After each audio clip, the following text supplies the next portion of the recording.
Hello students, welcome back to my YouTube channel.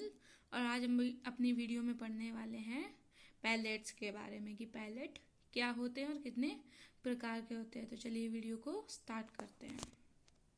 ये जो आपको यहाँ पे डायग्राम दिख रहा है, ये हमारे ऑल ओवर माउथ का यानी ओरल कैविटी का डायग्राम है। ठीक है, जिसमें हमारी चीक्स, लिप्स, नोज, चिन वगैरह ये सब आती है एक्सटर्नली।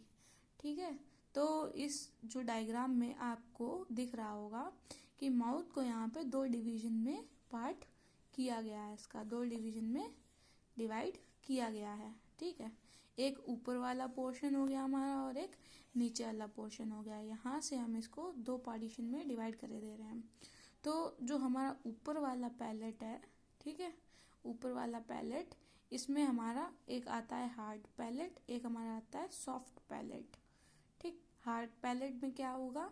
हार्ड पैलेट में हमारा टफ पोर्शन होगा of the mouth, soft palate में हमारा सॉफ्ट पोर्शन होगा ऑफ द माउथ। ठीक है, तो ये यहाँ पर जो डायग्राम दिया गया है, इसमें अगर आप अपने मुंह को ओपन करके देखेंगे तो एक केव लाइक स्ट्रक्चर बनता है, यानी गुफा के जैसा है स्ट्रक्चर बनता है, एक इस तरफ एक इस तरफ। तो ये जो केव लाइक स्ट्रक्चर आपका बनता है, ये हमारा पैलेटोग्लॉसल आर्च है। पैलेटोग्लॉसल से मतलब है कि कहीं ना कहीं ये टंग से रिलेट कर रहा है। ठीक, जब हम अपना मुंह बंद रखते हैं तो ये पोर्शन जो होता है ये सीधा हमारे टंग पे ही लाई होता है जा करके। ये दोनों पोर्शन जो होते हैं वो बंद हमारे कहाँ, टंग पे होते हैं। तो इसके जो पैलेटोग्लॉसल आर्च है वो डिफाइन कर रहा है आर्च इसका शेप की वजह से।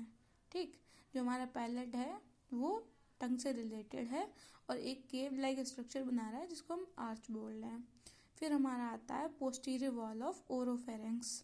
ये जो हमारा ओरोफेरेंक्स है, यानी जो हमारा ये यहाँ पर जो स्ट्रक्चर दिया गया है, यूवुला दिया गया है, यूवुला के जो पीछे वाला पोर्शन है वो हमारा क्या है, ओरोफेरेंक्स है, जहाँ पे इसकी वॉल दिख रही है। ठीक, फिर यहाँ पे आगे आते हैं हमारे, तो जो यूवुला का जो अपर स्ट्रक्चर है ये एक बेल लाइक स्ट्रक्चर होता है। जैसे आप लोगों ने कभी देखा भी होगा, विक्स के एड वेड में दिखाते हैं, मतलब एक बेल लाइक स्ट्रक्चर दिखाते हैं, तो वही होता है हमारा यूवुला। ठीक है, यूवुला बोलते हैं उसको, या उव्यूला बोल दो या यूवुला बोल दो, जैसा आपको प्रिफर लगे। तो ये जो पोर्शन होता है हमारा, ये हमारा कंसीडरेबल होता है as in the soft palate. ठीक, सॉफ्ट पैलेट से हम इसको डिनोट करेंगे क्योंकि ये फ्लैशी पोर्शन है प्लस बहुत ही डेलिकेट पोर्शन है। उसके बाद हमारा आता है पैलेटो फेरेंजियल आर्च। ये ग्लॉसो था क्योंकि टंग से रिलेटेड था, ये फेरेंजियल है क्योंकि फेरेंक्स से रिलेटेड है। ठीक, तो इसलिए इसका पैलेटो फेरेंजियल आर्च। फिर हमारा आता है पैलेटाइन टॉन्सिल्स। आप लोग देखते होंगे टॉन्सिल्स से मतलब है यहाँ पर जब हम आपकी अगर टंग को पूरा एक तरीके से रिमूव कर दें तो टंग का जो स्ट्रक्चर होगा सिर्फ इतना ही नहीं होता है। टंग जो होगी दो, यहाँ पे एक मिनट, हाँ, तो हम अपनी टंग की बात कर रहे थे कि जब हम अपनी जो टंग है, होल टंग, उसको रिमूव करेंगे तो साइड में कुछ ऐसे दो स्ट्रक्चर्स बने हुए होते हैं। फिर ये ऐसे करके यहाँ से ये हमारी ऑल ओवर, सॉरी थोड़ा स्ट्रक्चर गलत हो गया, ऑल ओवर टंग निकल करके आती है। ठीक है, ये लाइन कुछ भी नहीं है, ये ऑल ओवर हमारी टंग निकल करके आती है। तो ये जो साइड वाला जो गैप होता है ना हमारा, ये जो गैप होता है ये क्या होते हैं, ये हमारे टॉन्सिल्स होते हैं, जो कि आपको इस पोर्शन में दिख रहे होंगे। यहाँ पे ये अंदर वाला जो पोर्शन है, ये यहाँ पे आपको टॉन्सिल्स नज़र आ रहे होंगे। ठीक, तो ये क्या हो गया, हमारे टॉन्सिल हो गए। बहुत से लोग जिनको बोलते हैं, जिनके टॉन्सिल्स में स्वेलिंग आ जाती है, तो लोग गाल पे एक पैच लगा करके घूमते हैं, स्क्वायर डॉटेड पैच लगा के घूमते हैं, वो जब आपके टॉन्सिल्स में स्वेलिंग आ जाती है उसके लिए होता है। ठीक, फिर हमारा आता है यूवुला, मैंने बता दिया, एक बेल लाइक स्ट्रक्चर होता है मस्कुलर, जो कि हेल्प करता है हमारे फूड को डिवाइड करने में भी, एक तरीके से समझ लीजिए। ठीक, ये यूवुला है हमारा। ठीक है, ये तो ऑल ओवर जो सॉफ्ट पैलेट था उसका स्ट्रक्चर था। अब हम जरा सॉफ्ट पैलेट के बारे में पढ़ लेते हैं। It is movable muscular fold suspended from the posterior border of the hard palate. जो हार्ड पैलेट होता है हमारा, जो ऊपर वाला पोर्शन है, उसका जो हमारा पोस्टीरियर यानी पिछला हिस्सा है, पिछला बॉर्डर है, वहाँ से निकला हुआ होता है। ठीक, सस्पेंड यानी यहाँ पर ये आकर के लटका हुआ है, अटैच्ड है। ठीक, it separates the nasopharynx from oropharynx. जो हमारा नेजल कैविटी होती है, ओरल कैविटी होती है, एक तरीका से वहाँ पे ये नेजोफेरेंक्स और ओरोफेरेंक्स के बीच में एक वॉल क्रिएट करती है, एक सेपरेशन देती है। The cross road between the food and air passage. जो फूड होता है हमारा वो, और एयर जो होती है वो उसको हेल्प करती है। और एक मेन चीज़ और, जो हमारा फूड पाइप होता है एक, और जो हमारा विंड पाइप होता है, उसमें एक एपिग्लॉटिस भी होता है। आप लोगों ने सुना होगा, एपिग्लॉटिस एक लीफ लाइक स्ट्रक्चर होता है, जो कि एज इन फिंगर, जैसे ये हमारा फूड पाइप है, दो यहाँ पे आप मान लीजिए, एक हमारा फूड पाइप है, एक हमारा विंड पाइप है। तो एपिग्लॉटिस जो होता है ऐसे करके रखा हुआ था, उसके ऊपर ये पतला सा ऐसे रखा हुआ होता है। जब हम फूड इनगल्फ करेंगे तो वो ऑटोमेटिक ओपन हो जाएगा फूड पाइप की तरफ।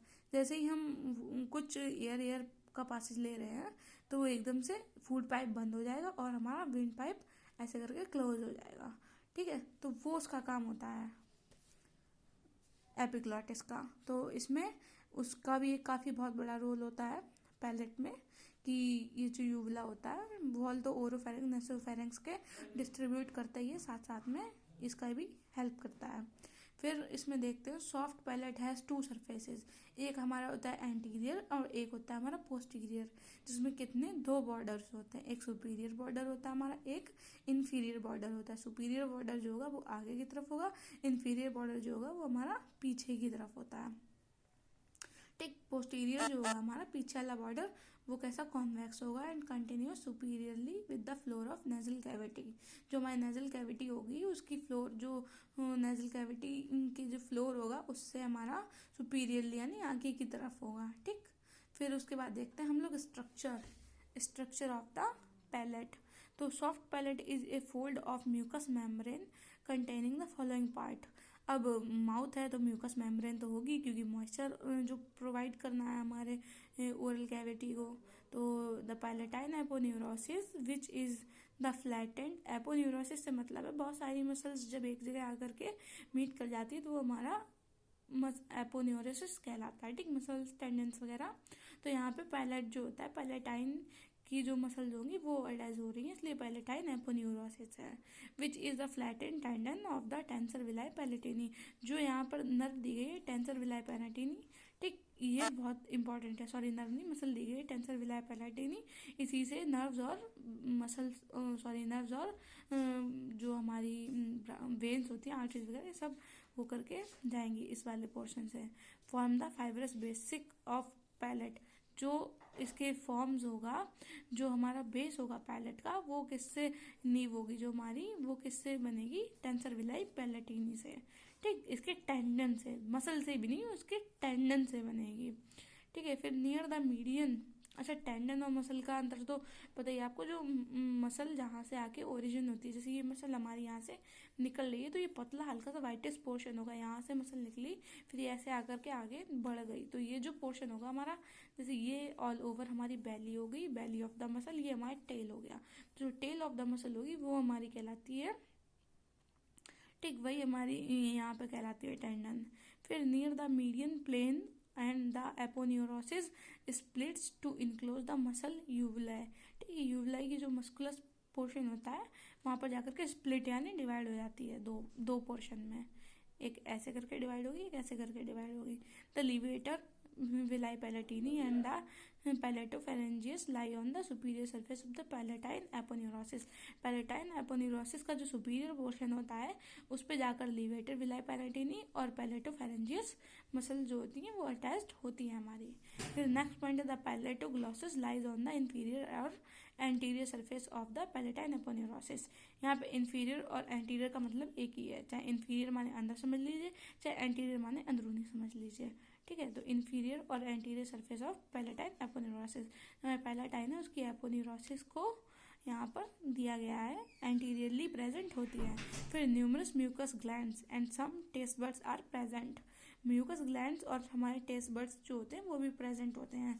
टेस्ट बर्ड हमारे किस में हेल्प करते हैं? As in the sense of the food, which kind of particle food या which kind of as in substance we are engulfing. ठीक है, जो भी डिफरेंट टाइप का सब्सटेंस होगा, चाहे ज़रूरी नहीं है कि हम टेस्ट बर्ड हैं तो फूड ही हो। ठीक है, हम लोग वुड इन द सेंस कभी मुंह में वुड रख लिया, कोई भी एज इन द सब्सटेंस को अपने मुंह में रख लें तो उसका जो एक सेंस होगा हमारी बॉडी में, वो ब्रेन में जा करके मैसेज पहुंचाएगा कि हाँ ये this type of substance is engulfing in the mouth. Okay, फिर ये हमारा आता है न्यूमरस म्यूकस ग्लैंड्स वगैरह हो गया। फिर muscles of soft palate. Soft palate में कौन कौन सी मसल होती हैं? एक हमारा आ गया पहले नंबर में टेंसर पैलेटाई, जिसको हम लोग टेंसर विलाई पैलेटिनी भी बोलते हैं। फिर हमारी आगे लिवेटर पैलेटाई, जिसको लिवेटर विलाई पैलेटिनी भी बोलते हैं। ये मसल्स तो आपने सुनी अभी ऊपर देखी ही है कि हमारी वो पैलेटोफेरेंजिस वगैरह में प्रेजेंट होती हैं। फिर उसके बाद हमारा आता है म्यूकस यूवेल है। यूवेल जो म्यूकस मैंने बेल लाइक स्ट्रक्चर यहाँ पे आपको दिखा रखा है, ये हो गया हमारा। ठीक, ये भी एज एन मसल आता है। फिर पैलेटोग्लॉसस, जो टंग से रिलेटेड मसल निकलती हैं यहाँ पे, पैलेटोग्लॉसस हो गई। उसके बाद में पैलेटोफेरेंजियस, फिर ये यहाँ पे हमारी पैलेटोफेरेंजियस होगी। ठीक, तो ये डिटेल्स थी हमारी मसल्स की। फिर नर्व सप्लाई में देख लें, जो सॉफ्ट पैलेट की जो मसल होगी, केवल ये इंपॉर्टेंट पॉइंट है यहाँ पे, केवल टेंसर विलाई पैलेटिनी को छोड़ करके जितनी भी मसल्स होंगी वो हमारी फेरेंजियल प्लेक्सस से सप्लाइड होंगी, सिवाय टेंसर विलाई पैलेटिनी के। Except tensor veli palatini are supplied by the pharyngeal plexus. The fiber of the plexus are derived from cranial part of the accessory nerve through the vagus. vagus nerve जो होती है उसके through the tensor villi palatini is supplied by the mandibular nerve. Tensor veli palatini जो होगी वो mandibular से nerve से supply होगी, बाकी cranial part of accessory nerve through vagus nerve के थ्रू सप्लाई होगी। ठीक है, ये एक इम्पॉर्टेंट और एक्सेप्शनल पॉइंट था। तो ये हमारी सॉफ्ट पैलेट की वीडियो थी। तो होप आप सबको वीडियो काफ़ी पसंद आई होगी। So please like share and subscribe my YouTube channel if you are understanding a little bit of my video. So please like share and subscribe my YouTube channel. Thank you.